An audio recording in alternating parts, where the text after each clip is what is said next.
Doutora Camila, no caso das mulheres que estão em cargos no judiciário, a senhora acha que a vida pessoal delas é mais afetada do que a vida pessoal dos homens? Há esses relatos?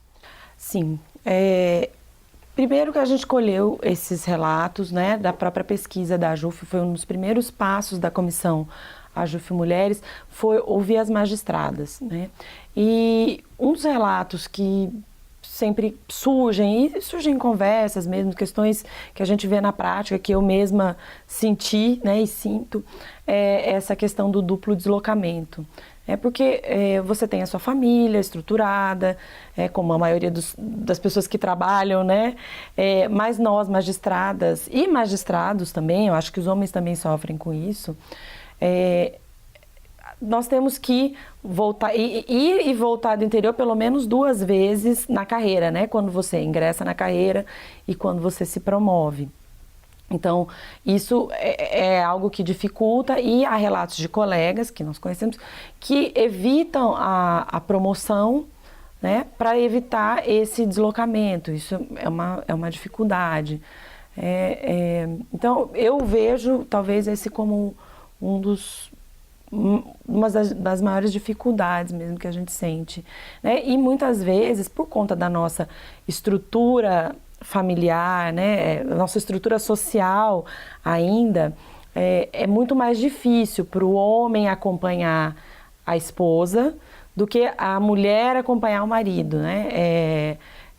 Assim, há exceções, como no meu caso, tive essa exceção, mas é muito mais comum que a mulher renuncie à sua vida profissional para acompanhar o cônjuge e o contrário não. Então isso realmente pode dificultar. No início do programa, a senhora falando sobre a participação, a senhora apresentou percentuais baixos de participação feminina no Poder Judiciário, inclusive na Justiça Federal, que foi mais baixo ainda.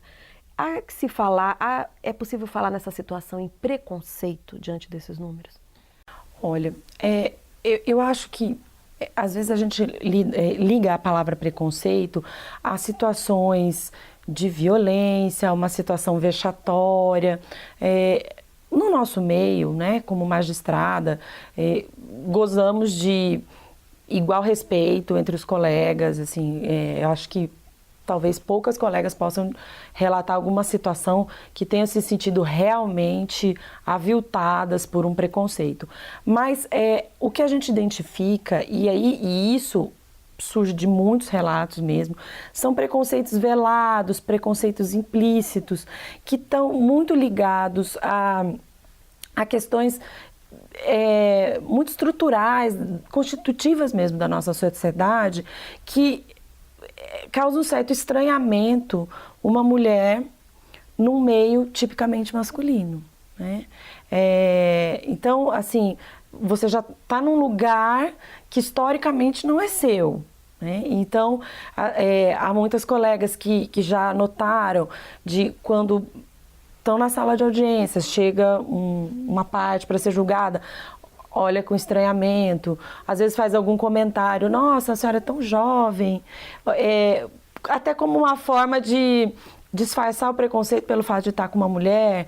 Já aconteceu de você estar na sala de audiências com um advogado, procurador, a pessoa imediatamente se dirige ao homem.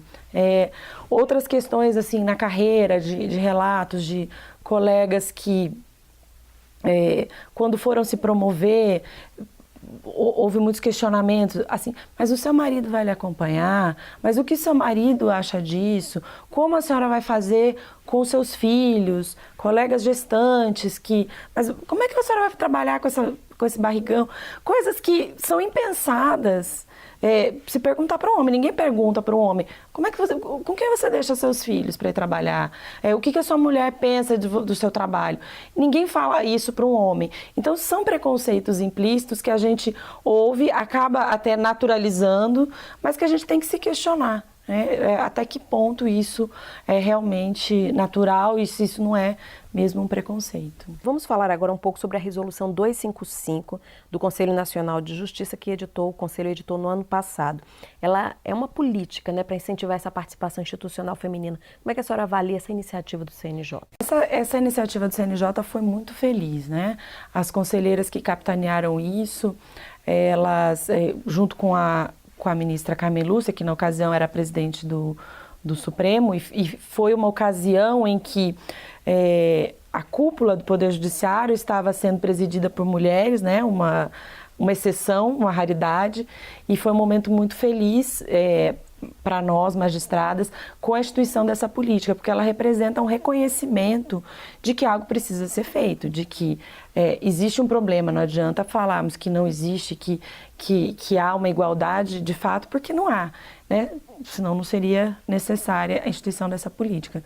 Então foi excelente, a gente espera que os resultados desse grupo de trabalho que foi instituído e que está trabalhando sejam muito positivos e que tragam muitos frutos para a nossa carreira.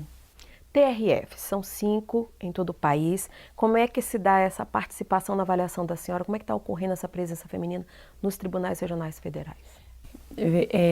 Veja, esse número que a gente conversou no começo, né, dos 26%, à medida que vai se promovendo na carreira, se vai se subindo, a gente verifica um decréscimo muito grande no número de participação de mulheres nos cargos de cúpula.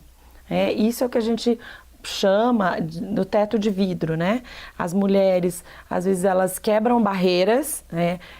Ocupando espaços tipicamente masculinos, por exemplo, uma mulher se tornar magistrada federal, ela chegou lá.